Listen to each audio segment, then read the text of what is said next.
This video will be a little technical, a little bit complicated, but very important. We will install MySQL Workbench and a MySQL server. You'll need both in almost every lecture until the end of the course. Let's look at MySQL's website, www.mysql.com. Select the Download section and click on Community, as we would like to show you how to download a file that is open source and free.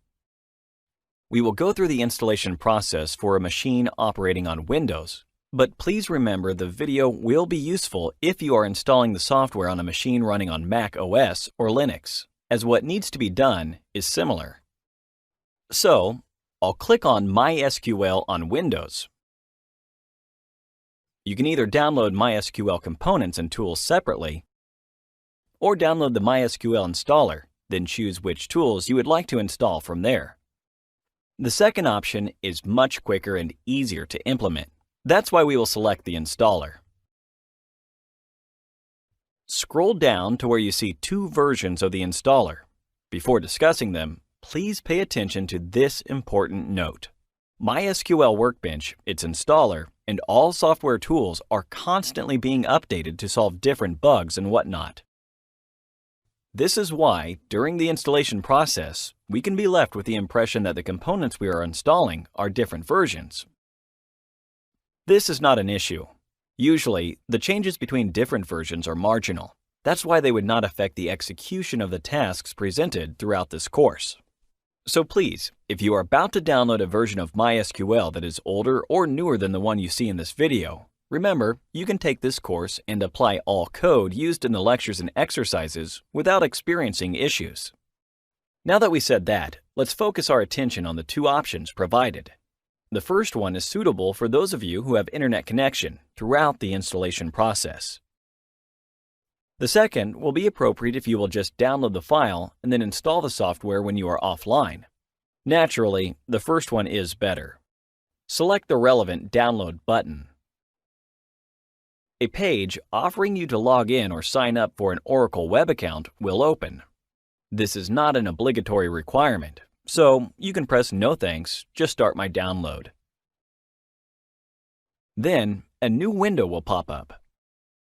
Select the directory where you would like the installer file to be downloaded. When you've done that, click on Save. We don't need the MySQL page anymore, so you can open the installer and wait for it to load.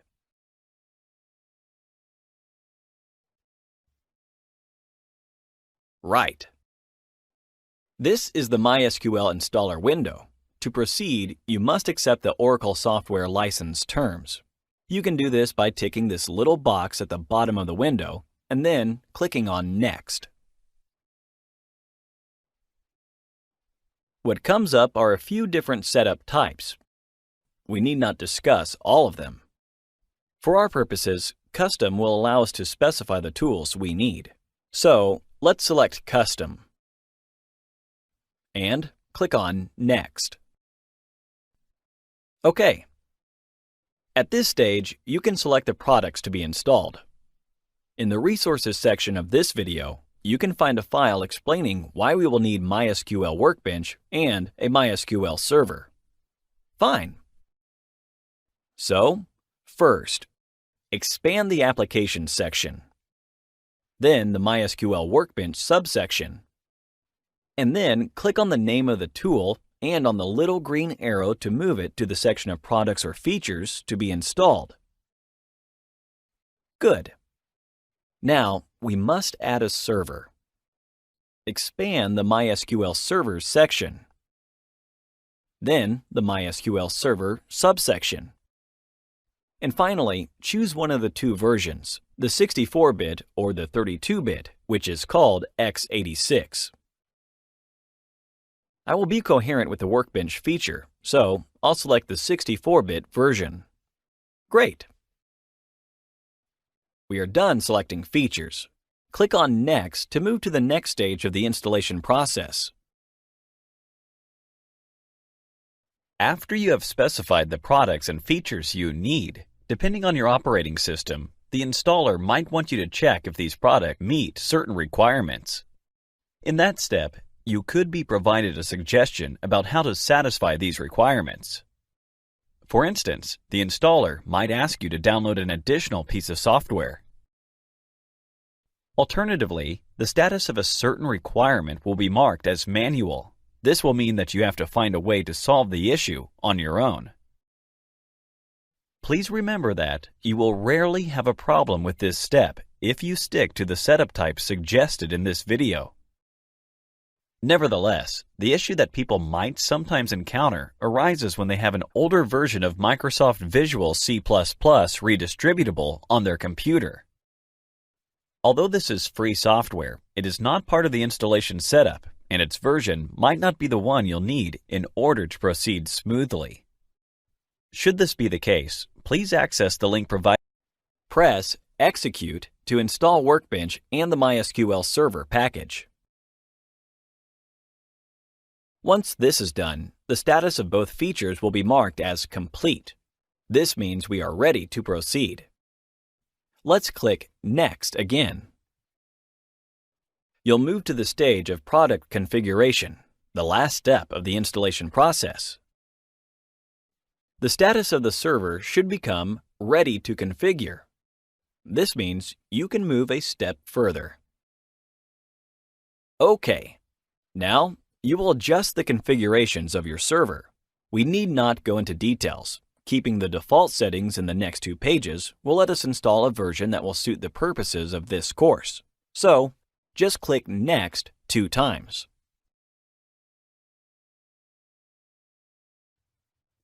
It is important to mention that in the newer versions of the MySQL installer, the sections in the column on the left-hand side have been organized differently. A section named Authentication Method will appear. Naturally, the more recent of the 2 options has been recommended. However, although it has its advantages, it will not be needed for the scope of this course. Therefore, in this video, we will proceed by choosing the Legacy Authentication Method. Should you be interested in choosing the SHA-2 Password Authentication plugin, please consult the New Authentication plugin Creating a New User video found later in this section. OK. Now, we suggest selecting the second option and then clicking on Next. Aha! This step is crucial, and it must not be overlooked. Here, you are being asked to set up a root password. And you mustn't forget your password, because it will be hard to change or recover it later. Otherwise, root refers to the main connection established between you, as a user, and the MySQL server you are about to install. So, I will set up and confirm a password I won't forget. It will be 365pass. Regardless of the fact I am told it is weak. Press Next once more, and keep all the settings that just appeared as they are, especially the ones regarding the start of the MySQL server at system startup. Unless you leave this option ticked, you must set up the server manually when you use SQL, and that's not a straightforward operation. OK, press Next again. You will be offered to install a plugin that contains improvements on previous versions of Workbench, but it will not be relevant for our course. So, please skip this step by clicking Next once more. And, finally, Execute. Wait until the installation is complete and click on Finish. You won't need to go through the wizard that appears, so click on Next. Then, leave the tick on Start MySQL Workbench after setup and press Finish. Now, Workbench will load, and you can set up a connection between Workbench and the MySQL server. All right, great. MySQL Workbench is the official Graphical User Interface tool, or GUI tool, for MySQL. This means it will be the tool that will show us communication with the MySQL server. Fantastic! First, to access Workbench, we must set up a connection between your GUI and the MySQL server. Otherwise, the two will not be linked, and you cannot execute any code. A connection has been created for you. Click on the rectangle you see here, then insert the password you designated during the installation process. For instance, I'll insert 365pass. Press OK, and here you go. Now you can use the MySQL workbench. Getting acquainted with the interface will be the focus of our next video. Before doing that, I would like to tell you that you can load more than one connection at a time in your GUI. All connections will be under different tabs, next to this little house in the upper left part of the screen. Should you press the house icon, logically, you'll immediately jump to the main tab, showing your MySQL connections. We can see just one. OK, if you want to go back to the connection already loaded, you must click on its name. And to close it, just press this little close sign over here. You see, I just closed the connection and went back to the main tab. Nice! If you need to set up a connection, you must press the little plus sign on the right side of the MySQL Connections label. In the window that pops up, you will see several empty fields. The first one is compulsory, as the text inserted will be the name of the connection you are about to establish. Then, you can click on Test Connection to see if, after typing the password assigned in advance, the connection works. Once the connection is correctly set up, another rectangle will appear in the home screen, and you'll be able to access Workbench from there. In this course, you won't have to set up a connection on your own, as you'll need the default connection that's already been set up. OK. As you can see here, the central part of your screen is where you can create queries or SQL objects. In simple terms, it will be the area where you will be typing code. For example, I can type a line of code that will select all records of a table contained in a database. OK. Please don't pay too much attention to the code used in this video. For instance, employees is a name of a database you will work on later in the course. We will show you how to download and use it in detail. For the moment, however, concentrate on the interface of MySQL Workbench. Here, you can see a small set of icons executing various functions. By clicking on the first one, you can get to a window from which you can select and open an existing SQL script. The second icon allows you to save the script on your computer, and so on. The functionalities of most of the remaining icons in this set will be explored later in the course. An important icon to remember is the one depicting a lightning. By pressing it, you can execute or run the code you've written. Let's try this. Bingo! A new block appeared in the middle of the screen. It is called the result grid. Although more often, you'll hear people referring to its content as the result set. Obviously, here, you can see the data obtained after running the code we've written. It is accurate to say that, in the middle part of the screen, you can see the results obtained after executing your query. Finally, to close the result set, you must press the cross sign on the tab indicated down here.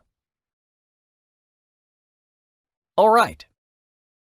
At the bottom of the screen, we can see the output section. It keeps track of all successfully or unsuccessfully executed operations in MySQL in a given session. For instance, we obtained an output last time, didn't we? That's why we see a little green circle with a tick mark over here and the number and time of the operation executed.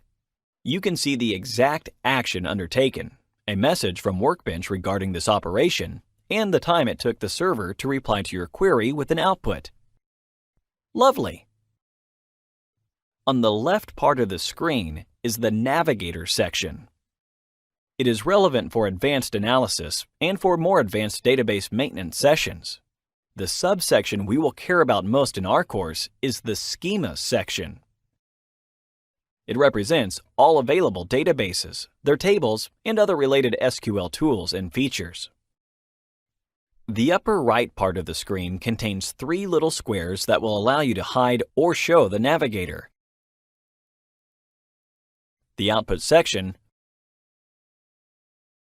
or the SQL Addition section, where we can find more advanced features if necessary. You can use these buttons to adjust the program's interface according to your preferences.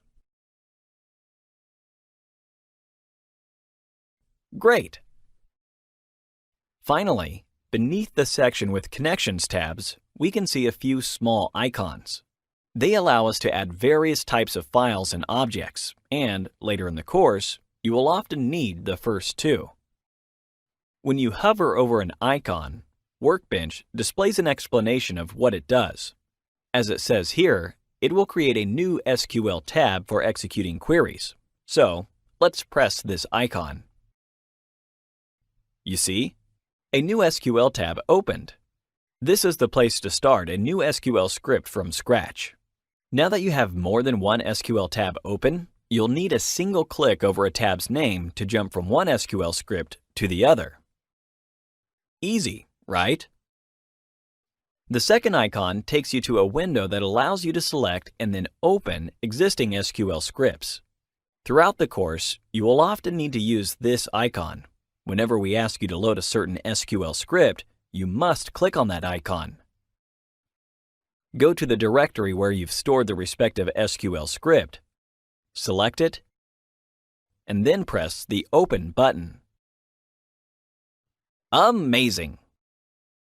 This was an introduction to the main characteristics of MySQL Workbench. Please play around with its interface. I hope you enjoyed watching the videos from this section.